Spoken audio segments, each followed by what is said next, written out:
আমাদের মাননীয় প্রধানমন্ত্রী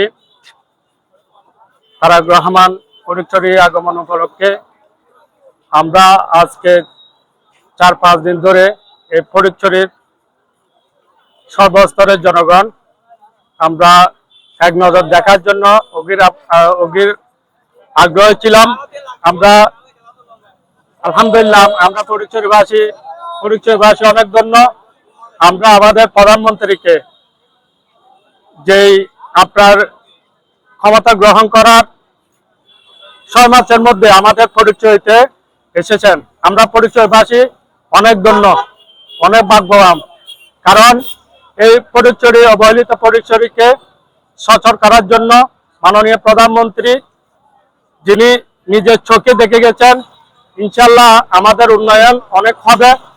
আজকে ফটিকছড়িবাসী সবাই উৎফুল্ল হয়ে মাননীয় প্রধানমন্ত্রীকে বরণ করার জন্য সবাই রাস্তার দুই পাশে সারিবদ্ধভাবে উপস্থিত হয়ে স্বাগত জানিয়েছি প্রধানমন্ত্রীকে। আমরা চাইব মাননীয় প্রধানমন্ত্রী যেন যে মানবিক দেশ নির্মাণ করার জন্য ওদের আগ্রহে ক্ষমতা গ্রহণ করেছেন।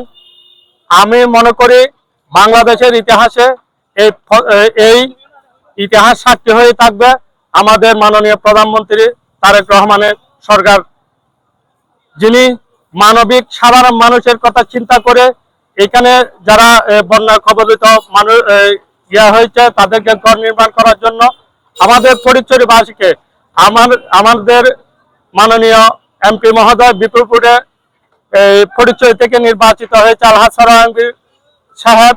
উনি শপথ গ্রহণ করার পরে আমাদের মাননীয় প্রধানমন্ত্রী ফটিকছড়িতে আসার আগ্রহ প্রকাশ করেছেন এবং বাংলাদেশ হেফাজত ইসলামের আমির মহিবুল্লাহ বাবু নগরী সাহেবের সাথে সৌজন্য সাক্ষাৎকার করার জন্য উনি এসেছেন। আমরা ফটিকছড়িবাসীর জন্য আমরা ওনাকে স্বাগত জানিয়েছি। আমরা ফটিকছড়ি উপজেলা যুবদল এবং ফটিকছড়ি দক্ষিণ যুবদলের পক্ষ থেকে স্বাগত জানিয়েছি। আমরা মিছিল সহকারে আমরা আমাদের নেতাকে বরণ করেছি।